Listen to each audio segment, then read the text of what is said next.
Halo sahabat bola, jumpa lagi di BSSB, berita seputar sepak bola. Kali ini kita punya kabar hot dari dua bintang timnas Indonesia yang memilih petualangan baru di benua Asia. Kabar mengejutkan datang dari dua pemain timnas Indonesia, Sandy Walsh dan Rafael Struijk. Keduanya memutuskan untuk meninggalkan klub-klub Eropa mereka dan memilih untuk melanjutkan karir sepak bola di benua Asia. Sandy Walsh, bek timnas Indonesia yang telah 5 tahun membela klub Belgia, KV Mechelen, akhirnya memilih untuk berlabuh di Jepang. Ia resmi bergabung dengan klub papan atas Liga Jepang, Yokohama F. Marinos. Kepindahan ini menandai babak baru dalam karir Sandy Walsh yang kini akan merasakan tantangan bermain di kompetisi sepak bola Asia. Saya sangat senang dan merasa terhormat bisa bergabung dengan Yokohama F. Marinos, ujar Sandy Walsh dikutip dari laman klub. Saya merasa bahwa misi saya adalah berkontribusi dalam mencapai target tinggi sebagai klub Liga Jepang. Sementara itu, Rafael Struijk, pemain muda Praspeks yang juga merupakan keturunan Belanda Indonesia, telah lebih dulu meninggalkan Eropa. Ia memilih untuk bergabung dengan klub Australia, Brisbane Roar, pada bulan September lalu. Rafael Struijk, yang sebelumnya bermain untuk klub Belanda ADO Den Haag, kini siap untuk menunjukkan kemampuannya di panggung sepak bola Australia. Brisbane adalah klub yang sangat besar dan bermain di kompetisi yang sangat kuat, kata Rafael Struijk. Saya bersemangat untuk bermain di A-League dan pindah ke belahan dunia lain untuk keluar dari zona nyaman.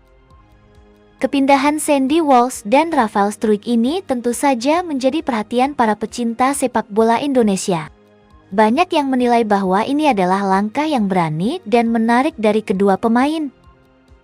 Mereka berharap Sandy Walsh dan Rafael Struijk dapat sukses di klub barunya dan terus memberikan kontribusi positif untuk timnas Indonesia.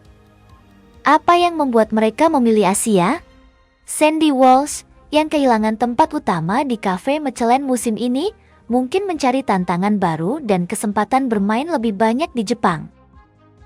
Sementara itu, Rafael Struijk yang masih muda dan Praspeks mungkin melihat Australia sebagai tempat yang tepat untuk mengembangkan karirnya.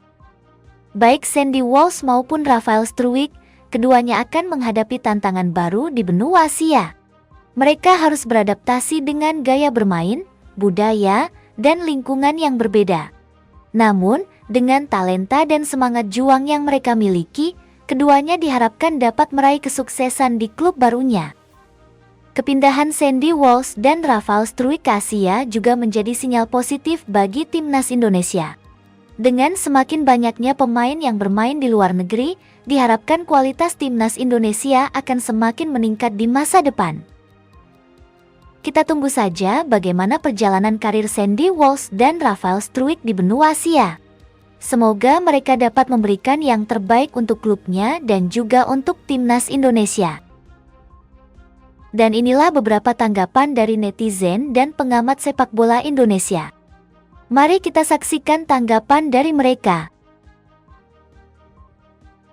Tentang rencana dari Sandy Walsh yang akan pindah ke klub asal Jepang, Yokohama Marinos. Dan seperti yang kita ketahui teman-teman, bahwa Sandy Walsh adalah pemain penting dari timnas Indonesia.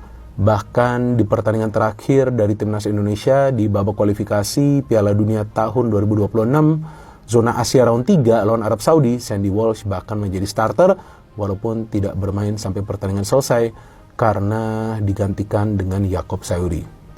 Maka itu bagi saya ini adalah berita yang sangat mengejutkan. Karena sepengetahuan saya, Sandy Walsh juga adalah salah satu pemain yang diandalkan di klubnya KV Mechelen, Belgia. Tapi sepertinya karena memang dalam beberapa pertandingan terakhir Sandy Walsh memang tidak mendapatkan menit bermain yang cukup, maka sepertinya pada saat ada penawaran atau juga tantangan untuk bermain di Jepang, maka Sandy Walsh kemungkinan akan menerima tantangan tersebut. Kenapa saya masih mengatakan kemungkinan? Karena belum ada berita resmi, tetapi dari informasi yang saya terima, Sandy Walsh selangkah lagi akan gabung dengan klub Jepang tersebut, Yokohama Marinos, yang kita tahu berkompetisi di J-League. Apakah ini adalah kepindahan yang baik bagi Sandy Walsh? Kalau kita mencermati kualitas kompetisi dari Liga Jepang, ya tentulah ini adalah kepindahan yang baik, ini adalah langkah yang baik lah bagi Sandy Walsh. Walaupun sebelumnya dia bermain di Eropa, yang kita tahu dia bermain juga di kasta tertinggi kompetisi sepak bola Belgia bersama Kevin McLean, yaitu di Pro League. Tapi ya Liga Jepang juga kalau di Asia ya adalah yang terbaik lah untuk saat ini dari segi kualitas kompetisi dan juga dari segi persaingan di J-League. Dan kan J-League One ya, dia bermain di kasta tertinggi kompetisi sepak bola Jepang. Sandy Walsh akan bermain di Jepang, guys. Oke guys, dari kemarin lagi ramai banget ya rumor kalau Sandy Walsh akan pindah dari Michelin dan bahkan katanya bakal ke Jepang nih. Agennya nih, si Zuhair Esikal ini ngepost di story-nya ya, "A dream is about to come true," dan nge-tag Sandy Walsh. Kabarnya mereka udah di bandara, udah OTW nih. Sandy Walsh sendiri kontraknya akan habis tanggal 30 Juni 2025, berarti tahun ini nih. Kalau misalkan klubnya masih mau dapat transfer fee, berarti dia harus pergi ya sekarang. Kalau pergi di musim depan, ya free transfer. Nah, Sandy Walsh pernah bilang di salah satu interviewnya kalau dia sangat berambisi untuk bermain di level tertinggi Asia suatu hari nanti. Ya berarti saat ini harusnya ya Liga Jepang atau Liga Korea. Istrinya Sandy Walsh juga kemarin udah nge-follow IG-nya Yokohama Marinos nih. Jadi apakah kira-kira Sandy bakal pindah ke Yokohama Marinos? BTW menurut kalian apakah ini langkah yang tepat? Karena kita tahu ya sejarah pemain-pemain Indonesia di Jepang ini kayaknya jelek ya. Kita tahu nasib Pratama Arhan, kita tahu nasib Justin Hubner yang bahkan pemain top di tim mudanya Wolverhampton. Sebelumnya ada juga Lily Pali, ada Irfan Bahdim ya kan. Dan nggak ada yang mentereng dan berkembang di Jepang, nggak ada. Jujur gue berharap Sandy Walsh ini beda ya. Semoga kalau Sandy bisa dapat menit bermain di Jepang.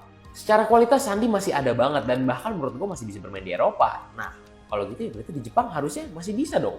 Ya kita lihat aja, semoga Sandy bisa dapat menit bermain di Jepang dan sukses selalu Sandy. Yuk kita komen, let's go! Here we go! Rafael Struijk resmi bergabung dengan klub asal Australia, Brisbane Roar. Sebelum kita lanjut, buat yang masih ada tanda tambah sebelah, dipencet, di-followin gue, sikat! Nggak ada angin, nggak ada hujan, tiba-tiba si El Klemmer, Rafael Struijk, pindah klub guys. Dia pindah dari ADO Den Haag ke klub Australia bernama Brisbane Roar yang berkompetisi di A-League atau Liga Utama Australia.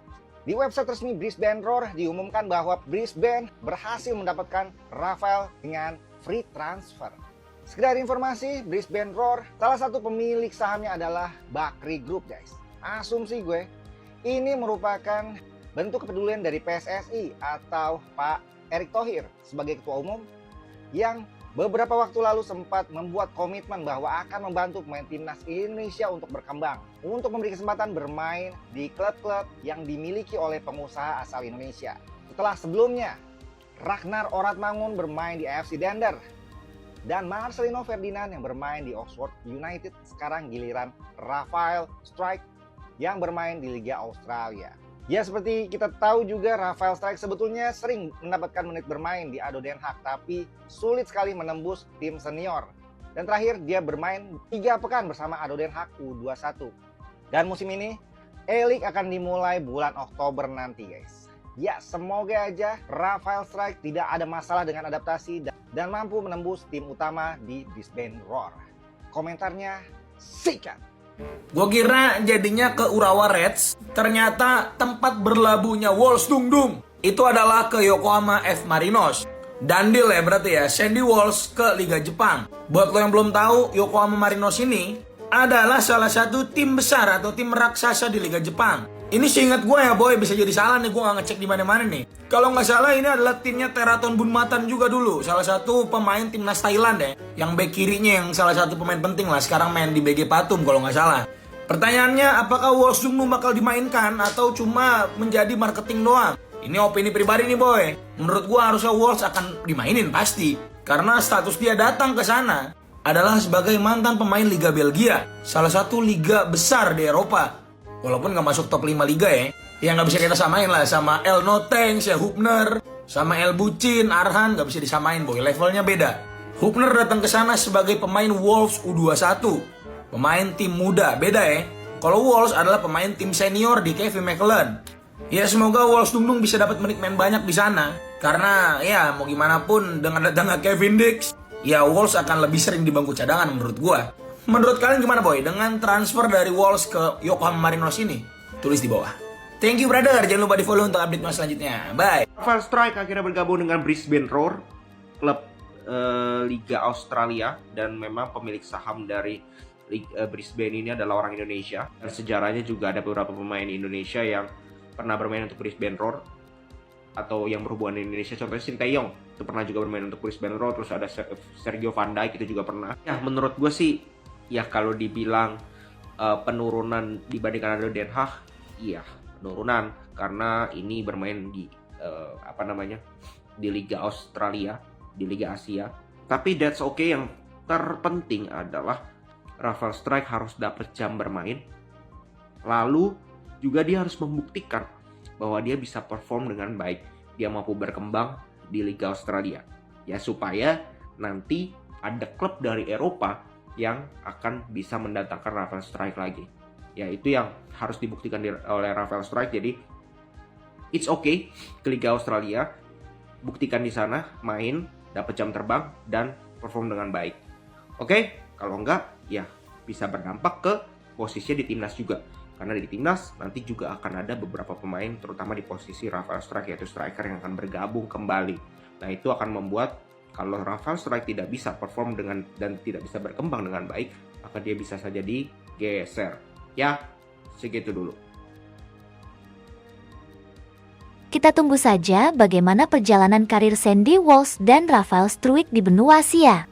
Semoga mereka dapat memberikan yang terbaik untuk klubnya dan juga untuk timnas Indonesia.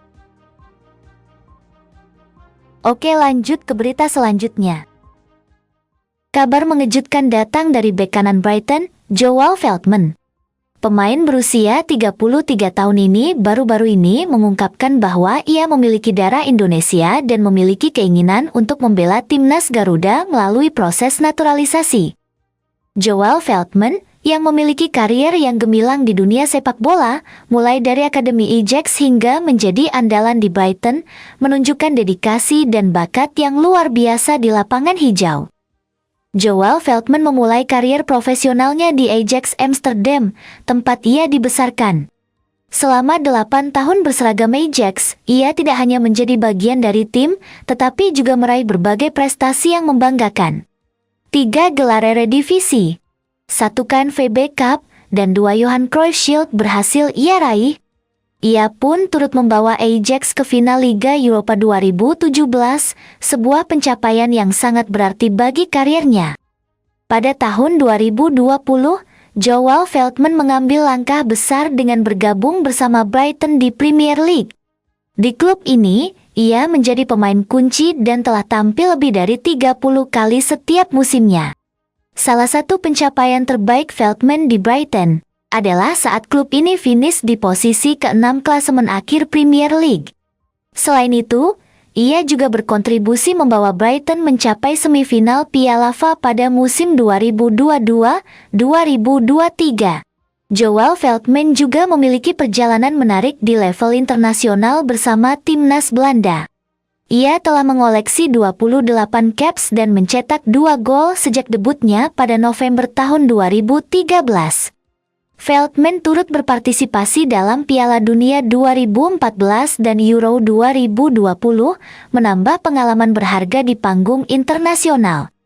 Namun, ada kabar menarik yang datang dari Joel Veltman. Meskipun telah membela timnas Belanda, ia mengungkapkan ketertarikan untuk membela timnas Indonesia, mengingat ia memiliki darah Indonesia dari ibunya. Saya sangat tertarik untuk bermain bagi timnas Indonesia, kata Joel Veltman dalam sebuah wawancara. Tentu saja, perjalanan Veltman untuk menjadi warga negara Indonesia dan memperkuat tim Garuda tidak akan mudah. Ia harus menghadapi sejumlah tantangan, mulai dari regulasi FIFA yang ketat hingga persyaratan kewarganegaraan Indonesia. Regulasi FIFA menjadi salah satu tantangan utama bagi Joel Veltman. Berdasarkan aturan FIFA yang berlaku sejak 2021, seorang pemain hanya diperbolehkan berganti asosiasi sepak bola jika belum bermain lebih dari 3 pertandingan internasional tipe A di level senior untuk negara sebelumnya. Sayangnya, Joel Veltman sudah bermain sebanyak 28 kali untuk timnas Belanda. Namun, Joel Veltman melihat ada celah yang bisa membuatnya berpeluang membela timnas Indonesia. Anda harus mengikuti aturan. Saya pikir begini, Anda bisa pindah jika Anda tidak bermain di pertandingan internasional selama 2 tahun. Saya terbuka untuk itu. Saya ingin bermain untuk Indonesia. Saya serius tentang itu, kata Joel Veltman. Keinginan Joel Veltman untuk membela timnas Indonesia tentu saja menjadi kabar yang menarik bagi para penggemar sepak bola tanah air. Namun, tantangan yang harus ia hadapi tidaklah mudah. Apakah Veltman akan berhasil mewujudkan mimpinya untuk berseragam Garuda? Mari kita tunggu saja perkembangan selanjutnya. Oke, kita lanjut ke berita ketiga. Kabar menggemparkan datang dari negeri kincir angin, Belanda.